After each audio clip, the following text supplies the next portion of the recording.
Picture this.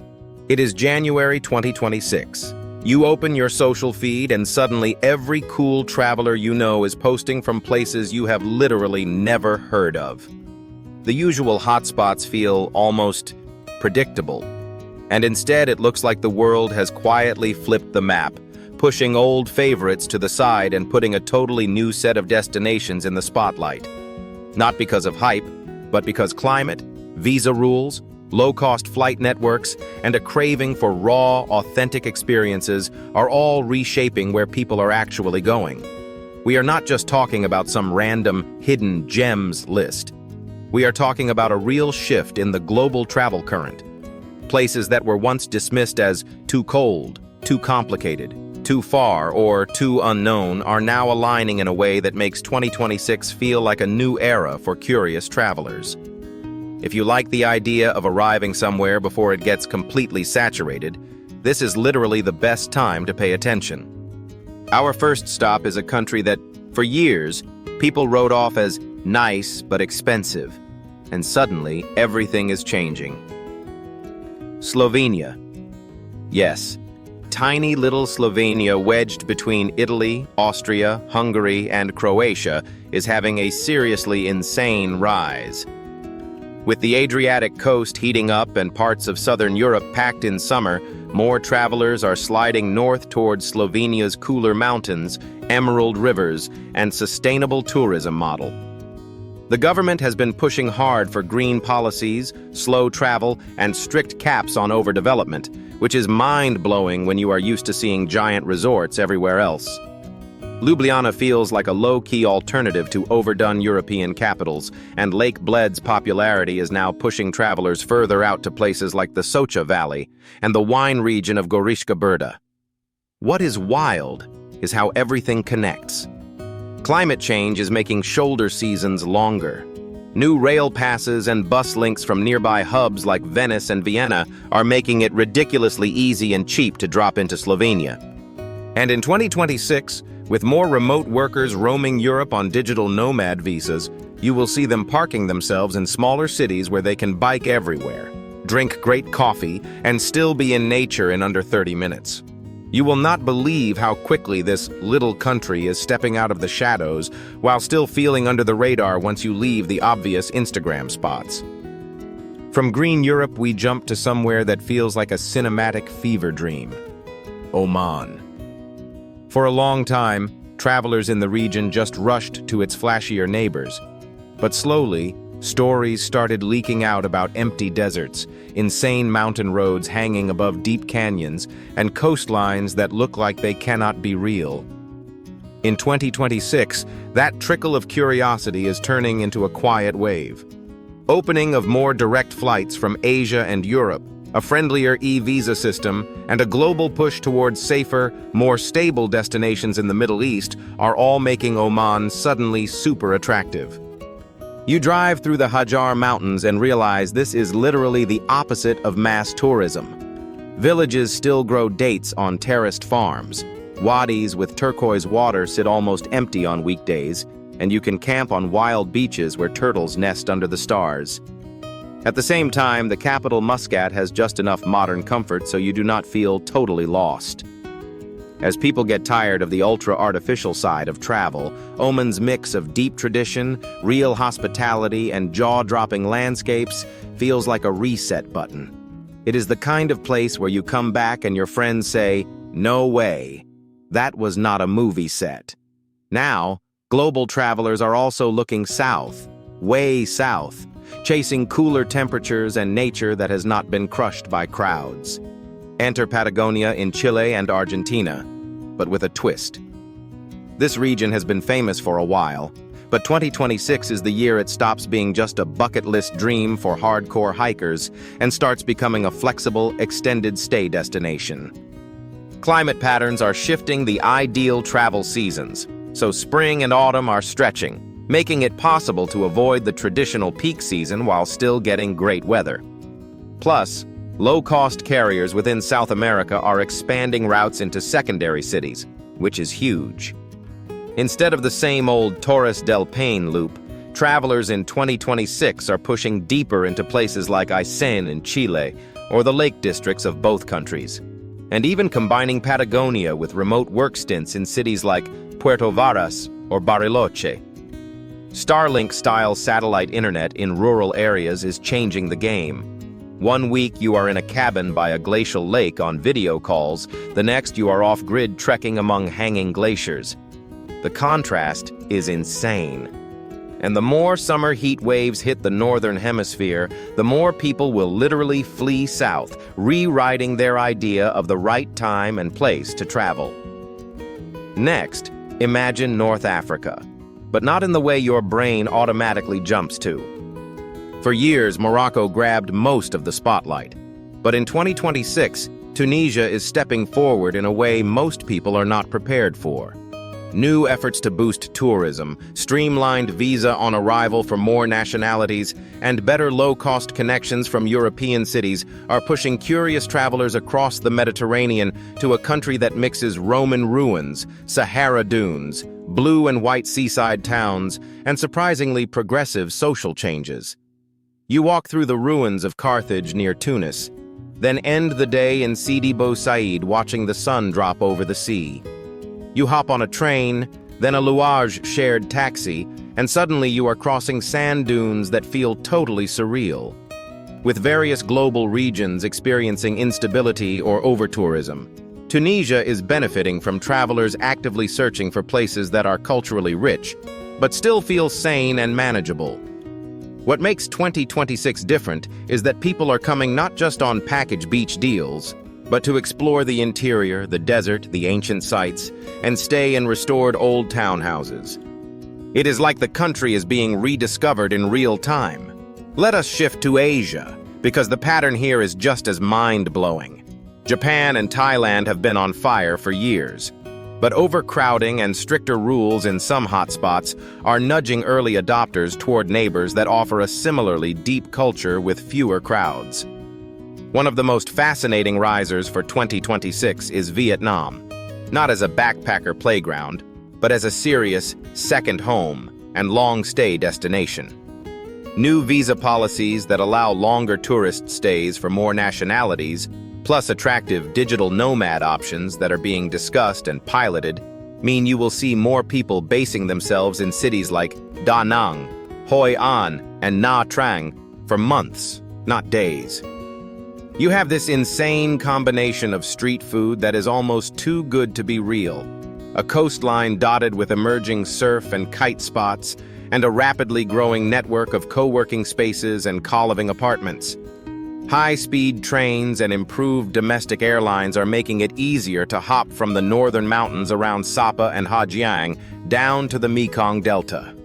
Meanwhile, as other major Asian hubs struggle with cost spikes, Vietnam still offers a relatively affordable lifestyle without feeling like you are sacrificing comfort. 2026 might literally be remembered as the year Vietnam evolves from cheap and fun into serious base for a global life. And that is a huge shift in how people think about travel. But Asia has another wild card on the table: Uzbekistan. Seriously. For a long time, the Silk Road sounded like a romantic story from school, not an actual itinerary you would book. Then Uzbekistan started loosening visa rules, investing in tourism infrastructure, and promoting cities like Samarkand, Bukhara, and Khiva. It quietly earned a reputation among in-the-know travelers as the place where you can wander through mind-bending blue-tiled mosques, ancient caravanserai, and markets that still feel raw without being dragged into massive tourist mobs. In 2026, the stars align even more. New rail links, improved flights from the Middle East and Europe, and a global craving for story-rich destinations are pushing Uzbekistan into the spotlight. You walk through Registan Square at sunset, and it literally feels like a movie scene where someone forgot to add the crowd. You taste plov at a family-run spot, sleep in a guest house with courtyards and carved wooden columns, and you start to understand why people are obsessed. As travelers get tired of picture-perfect but emotionally empty trips, the Silk Road narrative, the feeling of standing in places that shaped trade and culture for centuries, becomes insanely attractive. Now let us talk about a country that most people only know from headlines, and that is exactly why its travel rise in 2026 feels so unexpected. Saudi Arabia. No matter what you think about it, there is no denying the country is aggressively opening up for tourism with new visas, mega-projects, and coastlines and ancient sites that almost no foreign tourist had seen until very recently. By 2026, a solid network of flights, tourist e-visas, and promoted routes will make it dramatically easier to visit regions like Alula, with its rock-carved tombs and surreal desert formations, or the Red Sea coast with clear waters and coral reefs. For years, religious travel dominated who came in and why. Now, the narrative is shifting to outdoor adventure, archaeology, and culture, backed by a massive push to position the country as a bucket list destination. You walk through Nabatean tombs that make you think of Petra, but with a fraction of the visitors, and your brain just goes, "No way this has been here all along." Of course, the ethics and politics are complicated, and that is exactly why early travelers feel like they are not just taking a trip, but witnessing a once-in-a-lifetime transformation. Whether you see it as exciting, controversial, or both, there is no question Saudi Arabia is one of the most talked about, rapidly rising destinations of 2026. While the Middle East opens up, Europe is quietly rearranging its own internal spotlight. Places like Venice, Barcelona, and Amsterdam are pushing back against over-tourism with stricter rules, tourist taxes, and even cruise ship bans. So where do people go when they still want Europe, but without feeling like part of a human traffic jam? A seriously strong answer for 2026 is Albania. This small Balkan country with mountains, Ottoman towns, and a coastline along the Adriatic and Ionian Seas is exploding in interest. Cheap flights from European hubs, a visa regime that is surprisingly flexible for many nationalities, and a cost of living that is still lower than its neighbors are turning cities like Tirana, Shkodër, and the Albanian Riviera into major magnets. Everyone talks about the next Croatia or the next Greece, but Albania is carving out its own identity.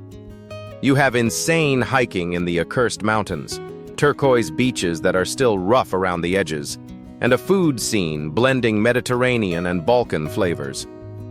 As housing and travel prices in Western Europe keep climbing, more people are literally shifting their summer and even their long-term lifestyle base to the Balkans, and Albania is right at the center of that move. If you have made it this far and found the story interesting and insightful, do not hesitate to give me a like and a subscribe to show your support. That way, you will not miss the next deep dive into the weird, surprising ways our travel map is being rewritten. Now let us head to a place that almost no one would have believed would become trendy 10 years ago, but here we are. Rwanda. For so long, its global image was frozen in a very dark chapter of its history. But over the past 2 decades, the country has rebuilt and rebranded itself in an absolutely mind-blowing way. It is now one of the cleanest countries in Africa, with plastic bag bans, regular community cleaning days called Umuganda, and a massive focus on conservation. Gorilla trekking in Volcanoes National Park has been a niche dream for years, but in 2026, Rwanda is stepping onto a much bigger stage. New luxury and mid-range lodges, better regional air links, and combined itineraries with neighbors like Kenya and Tanzania are making it easier for travelers to add Rwanda as a key stop rather than a side trip. Kigali feels modern and safe, with art, tech, and coffee culture growing fast. At the same time, strict controls on visitor numbers in guerrilla areas keep the experience from exploding into chaos. As more travelers look for trips that feel meaningful and responsible, Rwanda's story of recovery, resilience, and environmental protection hits hard. It is not just another safari. It is a place where the past and future of a country are right in front of you, and that emotional weight makes every moment feel heightened. The theme of reconnection with nature keeps repeating, but with totally different flavors. In the North Atlantic, one of the wildest climate travel stories is happening quietly. Iceland has already boomed, we all know that. But as some people complain it is getting too crowded and too expensive, another player in the cold travel game is stepping up. The Faroe Islands. Technically part of the Kingdom of Denmark, but geographically and culturally their own world, these wind-battered islands in the middle of the ocean are shaping up to be one of the most insane "I cannot believe this exists" destinations of 2026. Direct flights from more cities, controlled visitor numbers, and a very deliberate slow tourism strategy are bringing in travelers who want the drama of cliffs, waterfalls crashing into the sea, tiny villages, and sheep literally everywhere, without thousands of people standing beside them. The government actually paused tourism campaigns a few years ago to avoid uncontrolled growth, which is almost unheard of. In 2026, that careful approach is paying off. Hikers follow marked paths to protect fragile grasslands, homestays and small guest houses benefit local families, and festivals celebrating Faroese culture give visitors a real connection instead of a staged show. It feels like the anti-Instagram destination that somehow still looks like it was designed for your camera. And finally, there is a destination that ties together almost every thread we have talked about. Climate shifts, new visa rules, digital nomads, direct flights to places that a decade ago would have felt like another planet. We are talking about Colombia. For years, it was on the edge of mainstream travel with a reputation that scared off many visitors. But as safety has improved in key regions, and as cities like Medellin and Bogota reinvent themselves, Colombia is rapidly climbing traveler wish lists. 2026 looks like the tipping point. Extended stay visas, especially for remote workers and retirees from certain countries, are turning Colombia into a semi-permanent base for thousands of foreigners.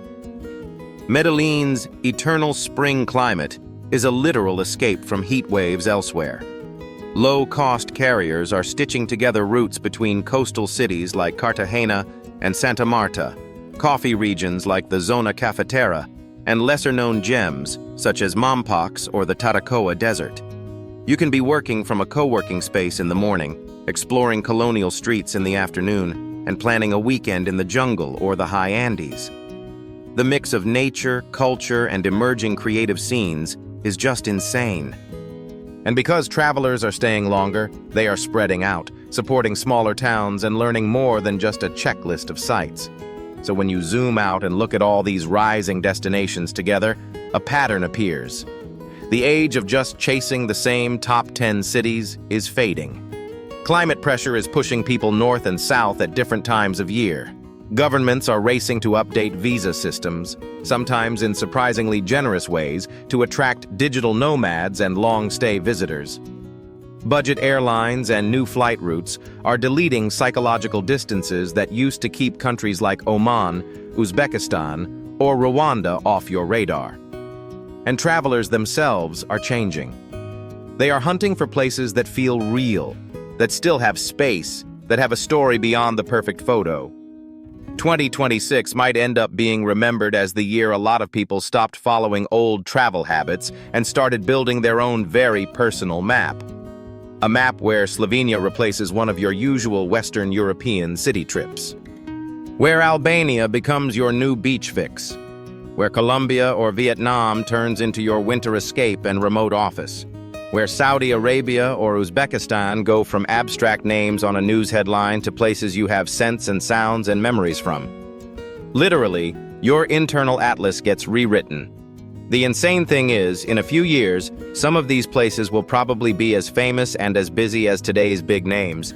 But right now, you are still early enough that you can walk through these streets, climb these mountains, cross these deserts, and feel like you are seeing a side of the world that is only just beginning to be revealed. So the question is not just, where do you want to go next? The real question is, how far ahead of the curve do you want your travel story to be?